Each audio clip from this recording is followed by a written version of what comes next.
go. There we go. It made a little announcement for us. Wonderful. Okay. Yeah. So my name is Lara. I use she and her pronouns. At Fulbright Prism, my role is I'm officially the fundraising coordinator. What I've also been doing is I've been captaining, organizing this conference.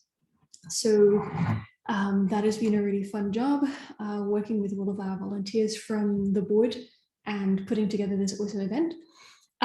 It's all completely volunteer run. We had the great fortune to get some funding from the US Department of State's Citizens Diplomacy Action Fund grant. And it's a partnership with a group of alumni that were sponsored by the grant. And it's also with Fulbright Prism and Fulbright Prism's partners. So here in particular, we'd like to thank Fulbright Bulgaria, Fulbright Germany, and the many commissions, administrators, staff, grantees, lots and lots of different people who contributed with their time, their ideas, their excitement and enthusiasm. And that support is something that we're really grateful for. Yeah, so quickly, let's just go a little bit through how the conference works. As you've already noticed, we've started having some sessions. This is we're trying to get as many different time zones covered as possible. The theme of the conference is out in the world. That's in part because that is the Fulbright Prism sort of motto. And also because we realized talking to each other that one of the most foundational experiences that all of us had as Fulbrighters was just the experience of being queer in a different part of the world. There's so much that you have to figure out when you go to a new place.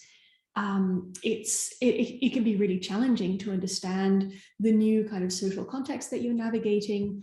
And so we wanted to create a venue for people to share those experiences, exchange their thoughts on them, and also build community around that, which of course is especially important for people who are on their grants right now.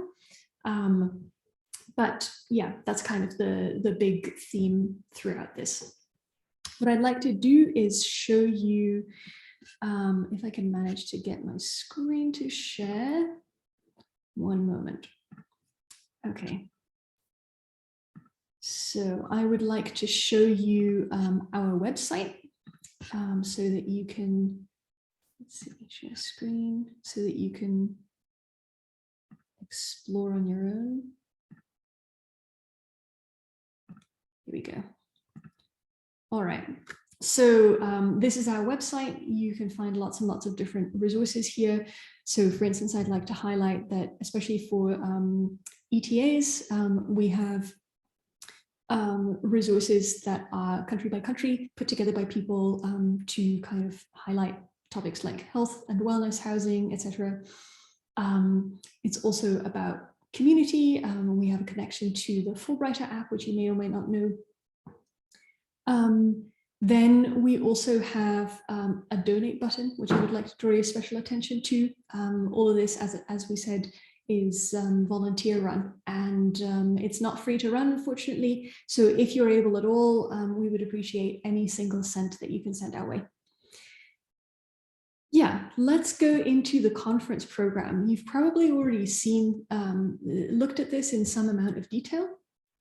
Here we've got the 3 different time zones, and down below we have links for all the different for all the different sessions. One thing to note is that we're going to have one general Zoom link for every day. Unfortunately, it's only possible to have them valid for like 24 hours or something, so we're going to have to keep swapping them out. And also for the panels, we have special Zoom links because those need a little bit more, I don't know, technology whiz in the background, which the panel format in Zoom allows us to do. And for those of you who are interested in adding this to your own Google Calendar, I'm about to drop into or I'll do this in a second maybe when I'm not doing so many different things with this technology. I will drop a link to our Google Calendar for the event into the chat. And the way that works, you have to be on your desktop computer, unfortunately, so save the link somewhere. But you can add it so that each individual session will pop up on your calendar, including the link and everything, which is really handy. Yeah, and then we have a couple of different social media channels where you're going to see, here is where you're going to see the videos from our different sessions. And you already see we've got a couple of our different events that have been uploaded here already. You might recognize Ruby. You're going to meet Alex in a different session, and also Michaela. And finally, as a place for sort of like water cooler style talk, we have this Discord channel. So that's a place where people can just chat in between. It also has the capacity to allow you to do, oh, hello, some people have already written things. It also has the capacity to allow you to do little video calls, just because you might find people, you have some interesting things to talk about and you want to share. Okay, I'm going to stop sharing and let's see. Okay. All right. So that is all I have on the part of what happens, like how does the conference work? But I would like to give everyone the opportunity to just yeah, like jump in with any questions that you might have about the format or like technical stuff. And if there are no questions about that kind of thing, then I think it would be wonderful for us to introduce ourselves, talk to each other, and talk a little bit more about what we're excited about or things we've been thinking about recently, that kind of thing. All right, so first off, any questions about the tech stuff? Let me just find the link to the calendar. It is this. And then we also have the Discord. And we have the conference schedule. And this is our YouTube channel.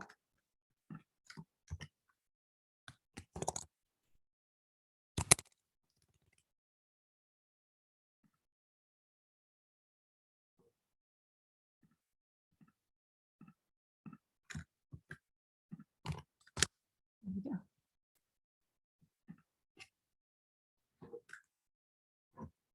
Okay, no technical questions. That is honestly fantastic because it means everyone has been not having any trouble joining or accessing our things.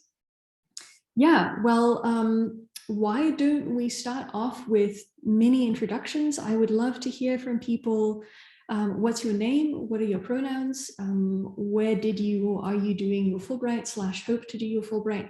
And also, if you've already been on your grant, what is your favorite memory from that time?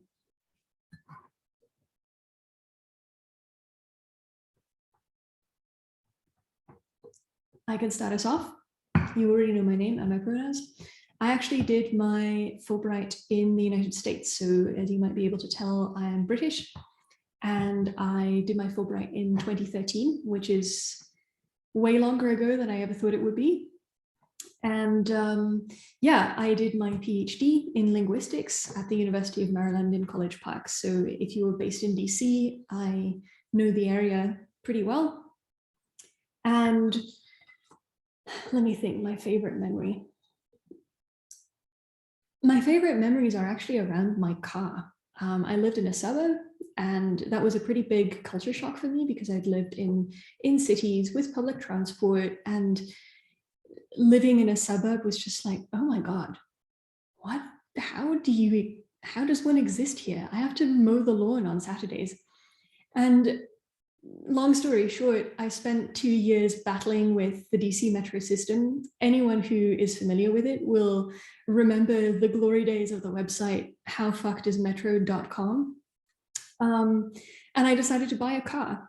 And I really resisted that for a long time, but it was such a good decision because it gave me a lot of freedom to do things whenever I wanted to with a minimum of hassle. And I used the car to go hiking a lot. I used to go to Shenandoah National Park, which was only if you're really pushing it and there's no state troopers, that's like an hour-and-a-half drive.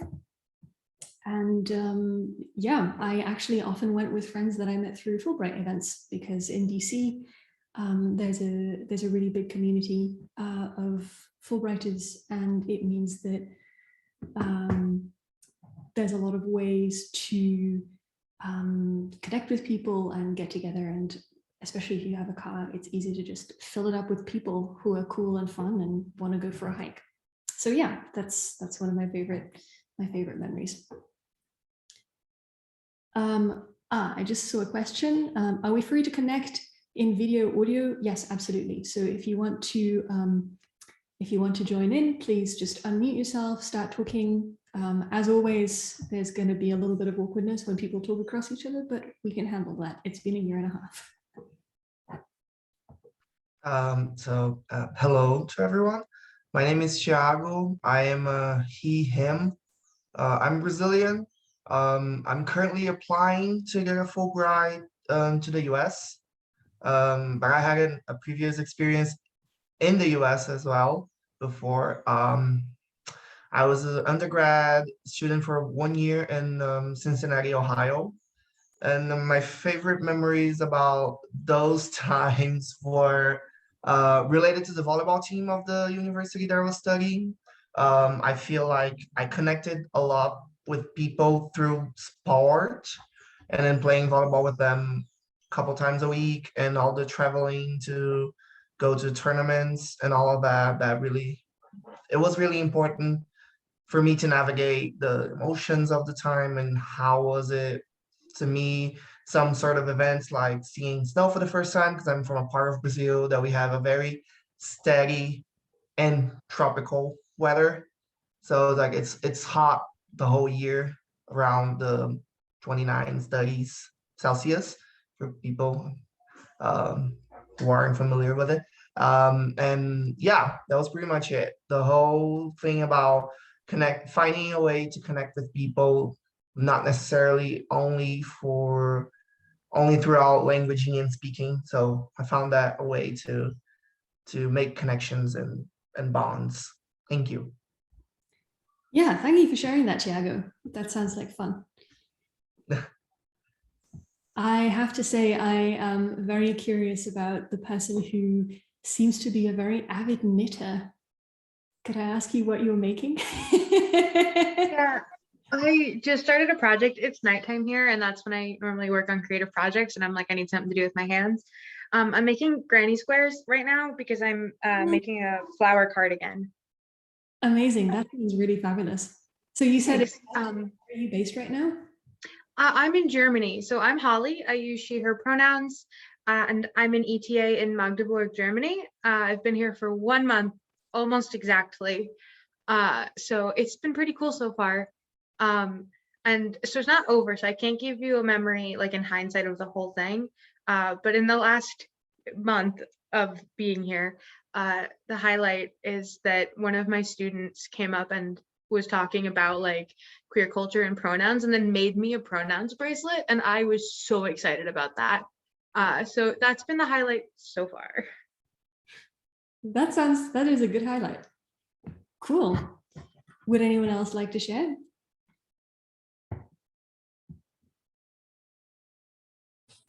I can go.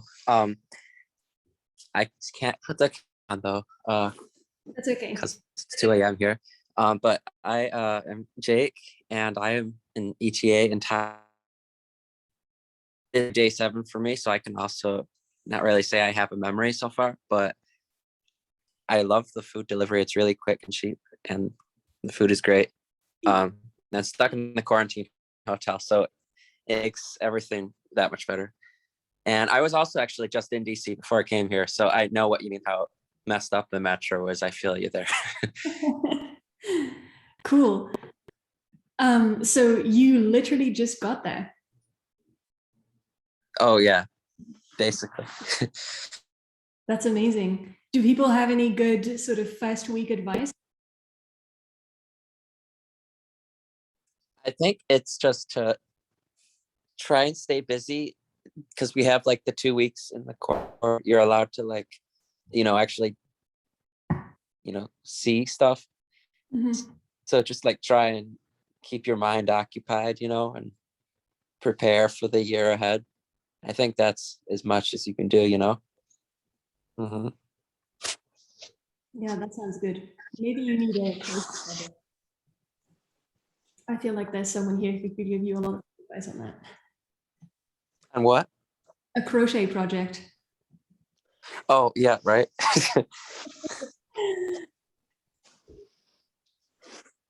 What other kinds of creative projects do people have going at the moment?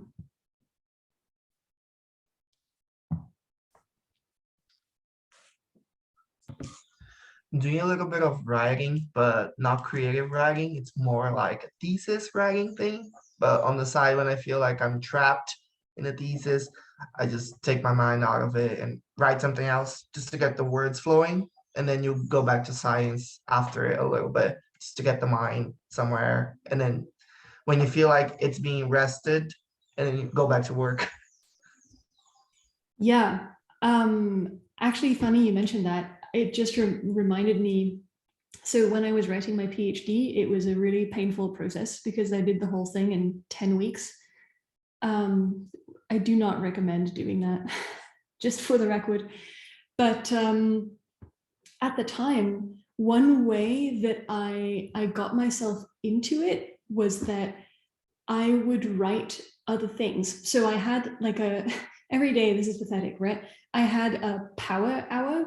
It was from 10 to 11 a.m. And in that time I would write, but to like write my thesis, but to make sure that I was actually already kind of in the flow, I would have maybe like 15 minutes before of writing, for instance, an email to a friend that I really like and want to share something with.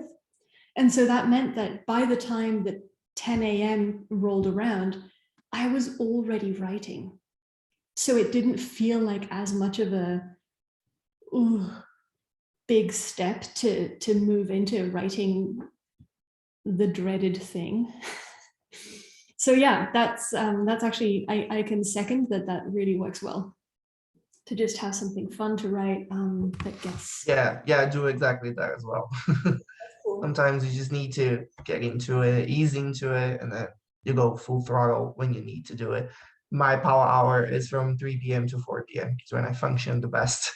That was my nap face down on the desk hour.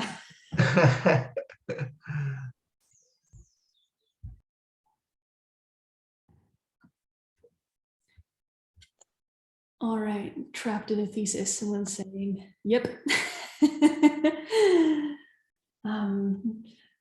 Do other people want to share about their projects that they're working on right now? Sure. So my name is Kevin. I use he, him pronouns, and I'm doing my open research grant in Estonia. And my project is actually on LGBT activism inside of Estonia, and it's starting to really get going, and I'm really enjoying it. That sounds really cool. How did you get into that topic? And also what country? That's a fair question. So a family friend growing up was actually a refugee from Estonia from World War II. So I've actually known about the country for a long time, so which is kind of rare for Americans. And I was interested in the topic because I knew that Estonia was kind of considered like the liberal part of Eastern Europe, and so I was kind of curious as to why that was. And the more I kind of went down that rabbit hole, the more I found that there was some interesting impacts from the European Union, and activist groups here organize in an interesting way or don't organize, and it's fascinating, and I'm enjoying getting to research it and working with professors here who also do that sort of research. Yeah, that sounds super cool. I want to make a quick plug because I think you would be really interested in a session that we have. I need to like look up the timing exactly, but we have a session on Saturday. It's at 4:30 p.m. EST, so Eastern, and 10:30 p.m. Central European. I don't know exactly where Estonia is relative to all those time zones, but the title is 8-inch heels on cobblestone roads, easy, on starting Macedonia's drag scene and organizing their first Pride protest. And that is someone who's actually also on the board of Fulbright Prism. And yeah, so his name is Alex, and he was in Eastern Europe, one of the first pride parades in his host country. So that's a super interesting perspective, and yeah, also Alex is at Riot, so it's gonna be a good story. Sounds good. Super cool. I saw something else here in the chat. I'm in Finland and doing LGBTQIA research. Yes. Yeah. Tell us a little bit about it. Hi. Yeah, so I'm kind of your neighbor right now, Kevin. I'm on my Fulbright in Helsinki, and I have a long funny story about how I accidentally ended up in Tallinn my first couple of weeks here. I wasn't expecting to. I thought I was taking a one night. Accidentally? I thought I'm an adventurous person, and I signed up for this one night, what I thought would be a pleasure cruise in the Baltic Sea alone. Turns out that it was just a repetitive like overnight ferry between Helsinki and Tallinn. And so I just sat on the ship drinking cheap beers for about 12 hours as we went back and forth across the Baltic Sea. It was I've 20 heard euro. one of the ferries. I haven't gone to Helsinki yet, but I've heard one of the ferries is excellent and the other one is just awful. There's no seating or anything. I think that's the Europa. Was that the one you were stuck on? No, I was on Viking, thankfully. Okay. I had seating. I actually had a room, 20 euro for a whole night in Finland. You can't beat that. So that was my funny story. How are hotels even in business? If you can be back and forth to Estonia all night. All night long. I ended up in Tallinn twice overnight. I had no idea. I just thought we were just going to go cruise out in the water.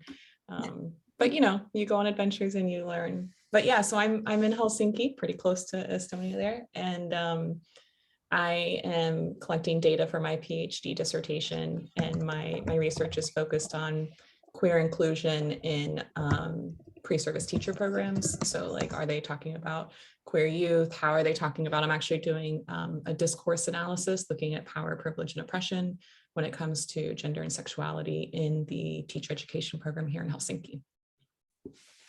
Wow, that is really fantastic. All I know about the Finnish education system is that it regularly tops the charts in terms of, kids doing well in those standardized tests. I lived in Germany, I now live in Germany, and I also lived in Germany as a kid. And one of the more traumatic things in the school system was in the year, I don't know, I want to say maybe 2001 or 2002, there was this big international test where they just took kids of certain ages and had them do batteries and batteries of standardized tests. And I mean, I was just too young to really remember or realize what was going on, but the main conclusion from that battery of tests for Germany seemed to have been, oh my God, we rank one step above Mexico. No one knows shit at any age.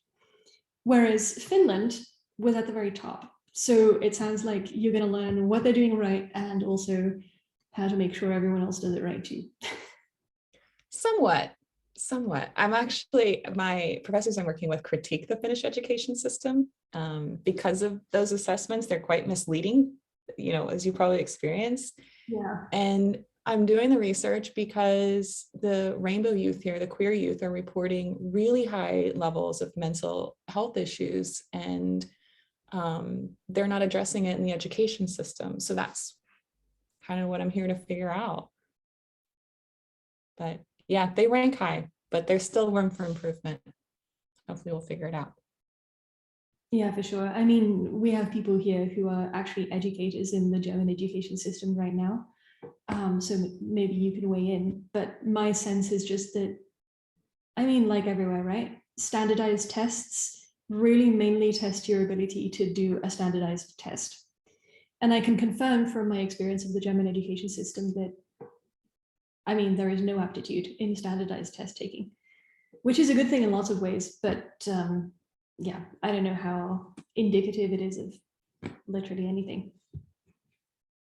not to go down the whole path of my dissertation in this space, but yes, absolutely. Standardized assessments and PISA data do not report the broader socio-cultural implications on education. So it's a super small piece of data that is taken way out of context, and is absolutely not representative of the talents of the children who are taking it. Yeah, that is a wonderful soundbite. I like it.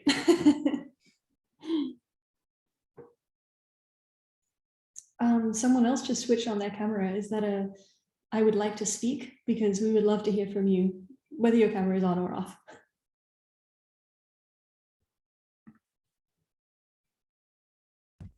I'm not sure if you're talking about me, but you may be. I'm happy to speak. Hi, everyone. I'm Kenny. I use he, him pronouns. And I was a Fulbright ETA in Peru in 2019. What else were we supposed to talk about? Maybe a favorite memory, is that one? Yeah, that would be wonderful. You know, a memory that's actually just coming up because of the kind of context of this chat is I was teaching a lesson to some students, and we were doing kind of like a sentence, particular type of sentence, and it involves saying something to an imaginary crush. I was trying to get them to kind of open up, you know, by doing something kind of funny. And one of my female students kind of came out, as it were, by addressing this to a woman. And it's something that I haven't thought about for some time, but that was a really happy and proud moment, because I like to think that from me having been out in the classroom, she maybe had some encouragement, because where I was teaching in Peru, it was quite, you know, conservative and kind of provincial. I was in northern Peru. And so I don't think she had many, you know, queer role models. So that was really touching to see. Great memory. But I'm very happy to be here with all of you. I think what the work that Prism is doing is so wonderful. So yeah, we're excited that you're here too. And yeah, I love that memory. That's a really great story as well. You brought up the topic of queer role models, and oh, someone wrote a little intro. Hold on, I'm just going to read that quickly.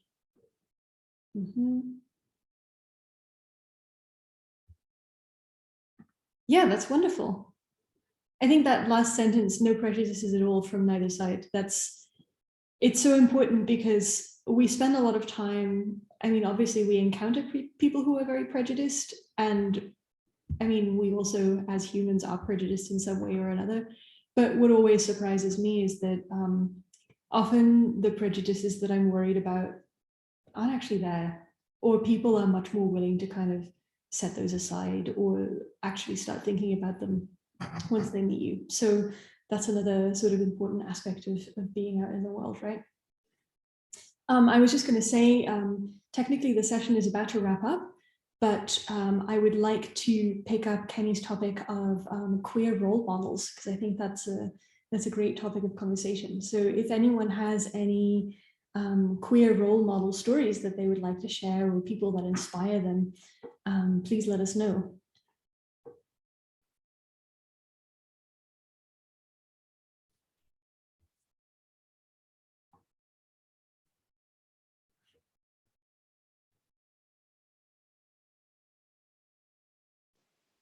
Cool, I guess. Oh, Kevin, go Sorry. ahead. No. Mine's kind of niche, but my state representative was the first LGBT person to be elected in a swing district in Washington State, and she's been my role model since I got to work on her campaign in 2018. So she's huge inspiration. Has been really just a good example for me going forward. So that's been awesome.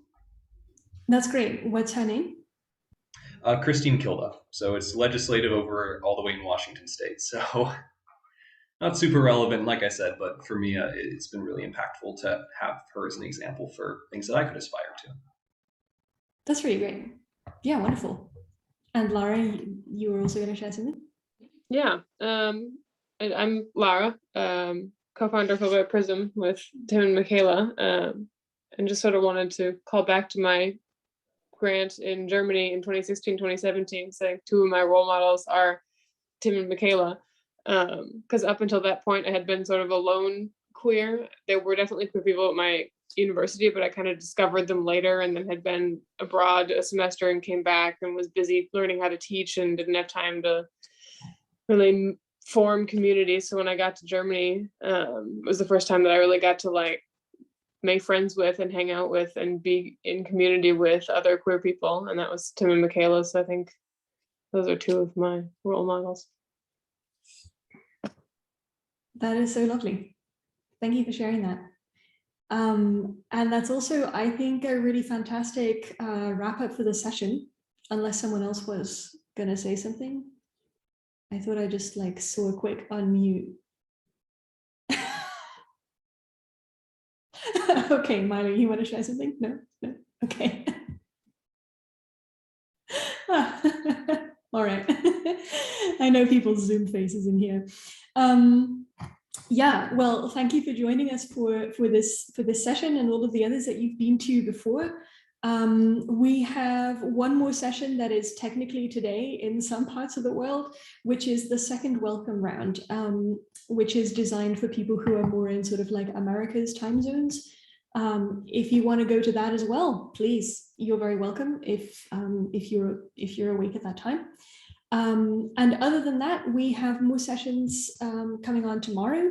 There's going to be some new Zoom links, and we'll send an email around with those so that you have them handy.